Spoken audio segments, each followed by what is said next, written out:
कहानी है सुंदरवन जंगल में रहने वाले एक गरीब परिवार की, जो शौचालय में रहकर गरीबी की वजह से अपना गुजारा कर रहे थे।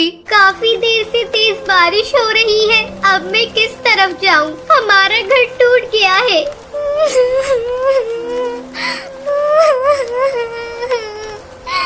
जा बेटी, अपनी बहन पिंकी को ले आ। फिर टुनटुनी पिंकी को ले आती है और तीनों पास के जंगल में छोटे से घर में चली जाती हैं।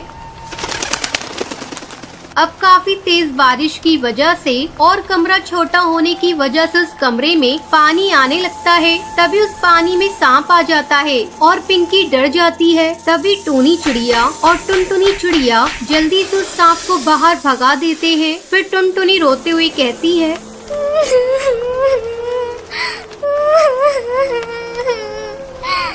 माँ, हमें कब तक ऐसे रहना पड़ेगा? पूरी दुनिया में ऐसा कोई नहीं होगा जो शौचालय को ही घर समझकर रहते हैं। माँ, हम इतने गरीब क्यों है माँ? टूनी चिड़िया के पास इसका कोई जवाब नहीं था। टूनी चिड़िया अपने बच्चों को मुसीबत में देखकर बहुत रोती है और उसके पास कोई रास्ता भी नहीं था। एक साल पहले टूनी चिड़िया एक घर में अपने पति टुन्नू और दोनों बेटियों के साथ रहती थी। अचानक से पति की मौत के बाद टूनी चिड़िया अपनी बेटियों को जैसे तैसे करके पाल रही थी। तभी तेज तूफान आता है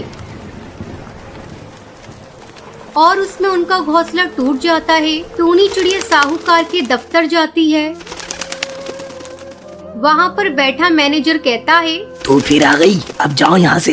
यहाँ पहले से इतना सारा काम है और तुम बार बार आ जाती हो। ये सुनकर टूनी चिड़िया कहती है, ऐसा मत बोलिए साहब, काफी टाइम से मैं और मेरे बच्चे बिना छत के एक पेड़ पर गुजारा कर रहे हैं। तूफान, बारिश और जंगली जानवरों का भी खतरा है, तो आप हमारे घर को ठीक करवा दीजिए। अब कालू टूनी को वहाँ से भगाने के लिए वो उससे कहता है, हाँ अब जाओ यहाँ से, हम कुछ करते हैं, तुम परेशान मत हो। ये सुनते हुए टूनी चिड़िया वहाँ से चली जाती है। ऐसे ही एक साल गुजर जाता है, लेकिन अभी तक इंश्योरेंस ऑफिस से कालू कौवे का जवाब नहीं आता है। अब टूनी और उसकी दोनों बेटियों का वहाँ पर गुजारा करना बहुत मुश्किल हो रहा था। तभी टुनटुनी चिड़िया कहती है, माँ, आप मुझे सरकारी दफ्तर बताइए, मैं जाती हूँ वहाँ पर। शायद मासूम चिड़िया को देखकर वो मेरी बात मान ले। अब टूनी चिड़िया अपनी दोनों बेटियों को लेकर उसके दफ्तर चली जाती है। तभी वहाँ बंटी कबूतर नाम का पक्षी बैठा हुआ था। टुनटुनी चिड़िया उससे कहती है,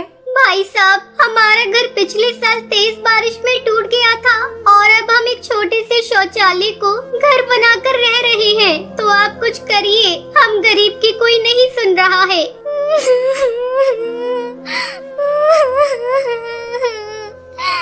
अच्छा ठीक है, अब रो मत, मैं ऑफिसर से बात करता हूँ। अब ज्यादा काम की वजह से बंटी कबूतर टुनटुनी चिड़िया की बात को भूल जाता है। ऐसे ही कुछ दिन गुजर जाते हैं। एक दिन बंटी कबूतर की माँ नदी किनारे पानी पी रही होती है। तभी बबली कबूतरी का पैर फिसल जाता है। तभी वहाँ टुनटुनी आकर उसे बचा लेती है। बंटी की माँ बबली कबूतरी उससे कहती है, बेटा, तुम इतनी सी हो, तुमने अपनी जान की परवाह नहीं की और मुझे बचा लिया। अब तुम्हें कोई भी मदद की जरूरत हो तो मुझे बता देना। फिर टुनटुनी चिड़िया उसके सामने रोने लगती है और उससे कहती है,